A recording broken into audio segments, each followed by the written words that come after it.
Welcome viewers, it's that time again. And this time we're going to be talking about 5 cars that have too much power, plus an honorable mention which will come at the end, so stay tuned for that. Starting off with the G80 BMW M3 competition. Was infamous 3-litre twin-turbocharged inline-six that creates 503 brake horsepower and 650 Nm of torque. You might be thinking, what the hell is an M3 doing on this list? And if this was 2009, I would agree with you, but it's like 12 years later, so it's 503 horsepower, straight 6 makes it onto this list. As I'm mainly talking about back roads and twisties, more that kind of driving is what I'm basing the list off of. 503 horsepower on a twisty road with hairpins in a car that weighs 1.8 tons. That's rear wheel drive.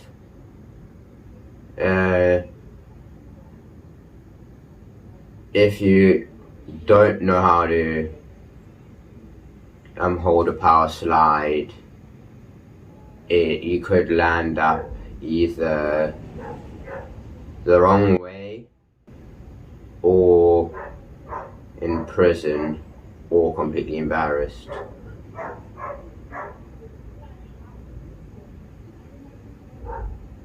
As well as the fact that it gets to 103.5 seconds, which is what, well, might not sound like a lot or might not sound record breaking, but trust me, even 4.4 seconds feels a bit stupid.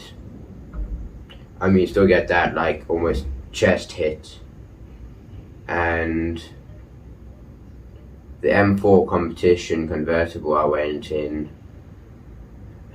not too long ago, 444 horsepower, and that was also rear wheel drive.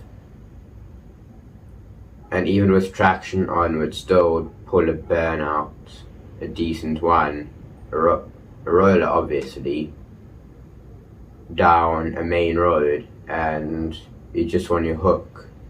And that's why the M3 deserves to go on this list. Followed up by the land of burgers and muscle cars, the Chevrolet Camaro ZR1. And for my American viewers, or those new here that are American, hello, please subscribe, would help. It falls on this list because it's got a 659 horsepower, supercharged 6.2 litre 90-degree V8. And it makes 869 Nm of torque. Nice. Well done, Chevy. Well done. And the reason why I say the Camaro ZR1, because the Corvette is front mid-engine, so its weight distribution is better, which means it can handle the power a little bit more in a controlled manner, more so. And for the price, it's not exactly cheap by any standards, but I mean it's not like some of the other cars on this list. But the Camaro, the 1LE is like the track focused version, so I'm not going to include that. The ZR1, just the normal ZR1.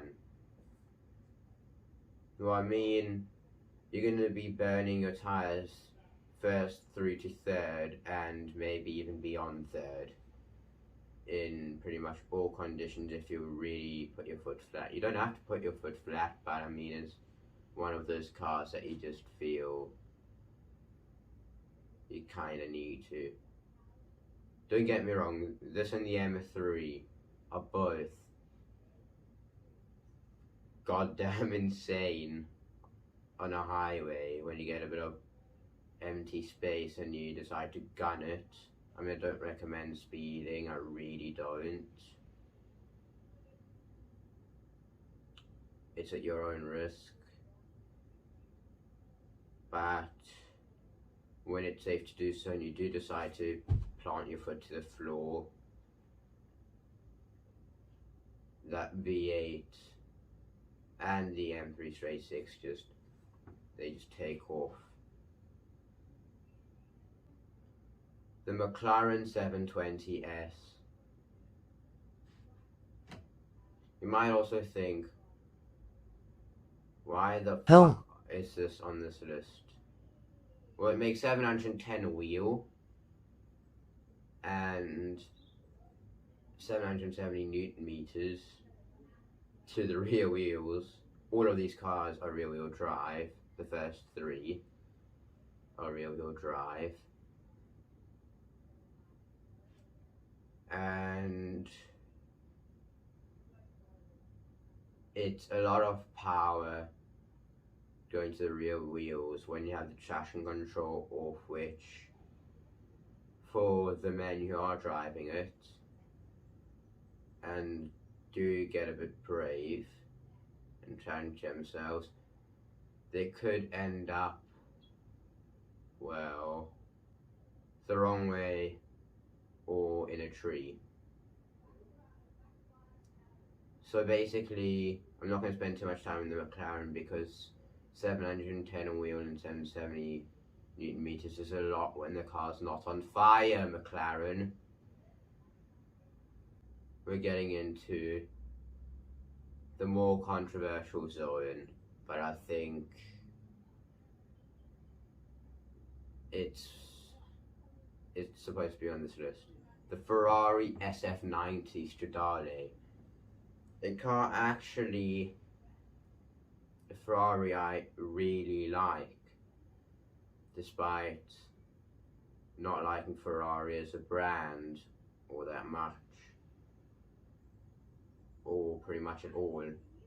But it's 4-litre twin turbocharged V8 and electric motors make a combined 986 brake horsepower. That's one off the original 2005 Bugatti Veyron, which had double the engine. And the reason why that's on this list, how the hell does it put its power down with its really thick rear tires, which I do understand, but it's also got 220 horsepower at the front. Those are going to like 225mm wide tires at the front, which will spin as well. And I just think nearing 1000 horsepower in a car that weighs 1.8, 1.9 tons, maybe a little bit shy of that, is stupid. I mean, it's great if you want to go sideways, all of these cars, but I'm talking keeping the car planted, like conditions that you would find yourself in when you're not actually tracking the car. 986 brake horsepower and 1420 Newton. No, shit. Let's pause the next car on this list. Wait for that. I just think 1000 horsepower more or less is just, why? I mean, that's in quali mode, and you can drop it to 875 in race, and then like I think 750 or 780 on your normal modes through E-Manitino. That I also don't like what they're doing with that. And then on to the car that spoiled. The Tesla Model S Plaid. Surprise, surprise. Who expected this to be on the list? Chances are probably all of you watching this expected this to be on the list, with 4 electric motors and 1020 horsepower and even more impressive 1420 newton meters of torque. And remember, electric power it's instant from 0 RPM. From idle, you just stamp on it and it does 0 to 100 kilometers per hour, so that's 62, not 60, in around 2.1, 2.2 seconds on a non-prepped surface. And on a prepped surface, they'll crack 2s, which is stupid. That is even more insane than the Ferrari, which does it in a 2.4. And that does a quarter mile in about 9.5, 9.6 seconds. This does it in the low 9s, which would make me feel sick, really.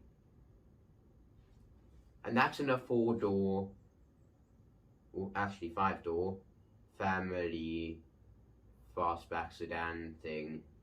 Don't actually know too much and don't really care too much about Tesla, so I had to do a bit of research on this.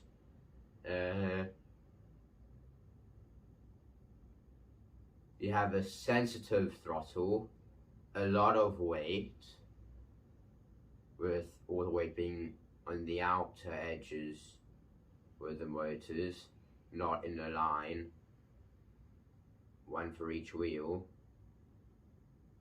Even though you have a low center of gravity, it's still gonna feel a bit weird. And that yoke-like, almost fighter jet steering wheel, when you do go sideways, you're just gonna be grabbing for air when you can't steering. And that is dangerous, as well as the airbag, when that deploys. I mean, airbags are usually circular on the driver's side, and there's no top part of the steering wheel, so how does it manage to stay inflated in a brief point, 5 seconds of it being fully inflated? You hitting your head against an airbag which is followed up by thin air. I mean, that's also something to worry about. Tesla, you must take notes. Fuck! For those of you who are new around here and you enjoyed the video, make sure thumbs up and please subscribe, it really does help. And for those of you who are already subscribed, please like the video, and hopefully I see you guys in the near future. Goodbye!